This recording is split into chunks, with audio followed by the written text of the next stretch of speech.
Hello hi ಎಲ್ಲರಿಗೂ ನಮಸ್ಕಾರ. ನೀವು ನೋಡ್ತಾ ಇದ್ದೀರಾ Kannada tech verse YouTube channel. First tech news Apple ಕಡೆಯಿಂದ ಏನಂದ್ರೆ, ಆಪಲ್ ಕಡೆಯಿಂದ ನಾವು ಝೆಡ್ ಫೋಲ್ಡ್ ಅನ್ನೋ ಫೋನ್ನ ನಾವು ಎಕ್ಸ್ಪೆಕ್ಟ್ ಮಾಡ್ಬೋದು. ಅದು ಈ ಇಯರ್ ಎಂಡಿಂಗ್ ಅಥವಾ ನೆಕ್ಸ್ಟ್ ಇಯರ್ ಇರ್ಲಿ ನಾವು ಎಕ್ಸ್ಪೆಕ್ಟ್ ಮಾಡ್ಬೋದು. ಇದೀಗ ನೋಡ್ತಾ ಇದ್ದೀರಾ ನೀವು ಸ್ಕ್ರೀನ್ ಮೇಲೆ ಕಾಣ್ತಿರೋ ಲೀಕ್ ಪಿಕ್ಚರ್ಸ್.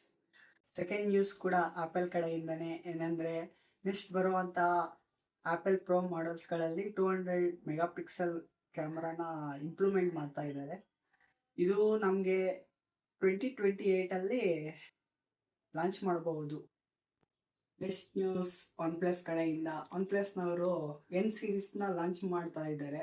ಇದರಲ್ಲಿ ಮೊಬೈಲ್ ಫೋನ್ಸ್ನ ಅಫೋರ್ಡೆಬಲ್ ಪ್ರೈಸಲ್ಲಿ ಲಾಂಚ್ ಮಾಡಲು ಪ್ಲಾನ್ ಮಾಡ್ತಿದ್ದಾರೆ. ಇದರ ಜೊತೆ ಬಡ್ಸ್ ಪ್ರೋನ ಕೂಡ ಲಾಂಚ್ ಮಾಡ್ತಿದ್ದಾರೆ. ನೆಕ್ಸ್ಟ್ ನ್ಯೂಸ್ ಆನರ್ ಕಡೆಯಿಂದ. ಇದು 10,000 mAh ಬ್ಯಾಟ್ರಿ ಕೆಪಾಸಿಟಿ ಜೊತೆ 10,000 ಪೀಕ್ ಬ್ರೈಟ್ನೆಸ್ನ ಜೊತೆ ಬರುವಂತ ಫಸ್ಟ್ ಫೋನ್ ಲಾಂಚ್ ಮಾಡ್ತಾ ಇದ್ದಾರೆ. ನೆಕ್ಸ್ಟ್ ನ್ಯೂಸ್ ನಥಿಂಗ್ ಕಡೆಯಿಂದ. ನಥಿಂಗ್ ಕಡೆಯಿಂದ ರೀಸೆಂಟ್ ಆಗಿ RCB ಲೋಗೋನ ಸೋಷಿಯಲ್ ಮೀಡಿಯಾದಲ್ಲಿ ಪೋಸ್ಟ್ ಮಾಡಿತ್ತು.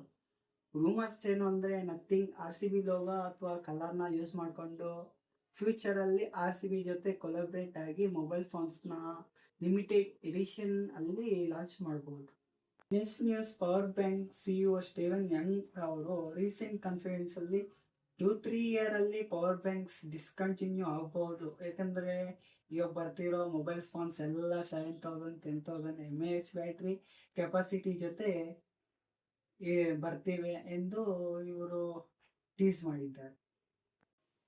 ನೀವೇನ್ ನೋಡ್ತೀರಾ, ಇದು ತಮಿಳುನಾಡು ಸ್ಟೇಟ್ನ ಟೆಕ್ಸ್ಟೈಲ್ ಇಂಡಸ್ಟ್ರಿಯಲ್ಲಿ ವರ್ಕರ್ಸ್ AI ಕ್ಯಾಮರ್ನ ಯೂಸ್ ಮಾಡಿಕೊಂಡು AI ಟ್ರೈನ್ ಅಪ್ ಮಾಡ್ತಿದೆ. ಫ್ಯೂಚರ್ ಅಲ್ಲಿ ಅದರ ಕೆಲಸ AI ರಿಪ್ಲೇಸ್ ಮಾಡಬಹುದು. ಇದಾಗಿತ್ತು ಇವತ್ತಿನ ಟೆಕ್ ನ್ಯೂಸ್. ಮುಂದೆ ನೆಕ್ಸ್ಟ್ ವಿಡಿಯೋದಲ್ಲಿ ಸಿಗೋಣ.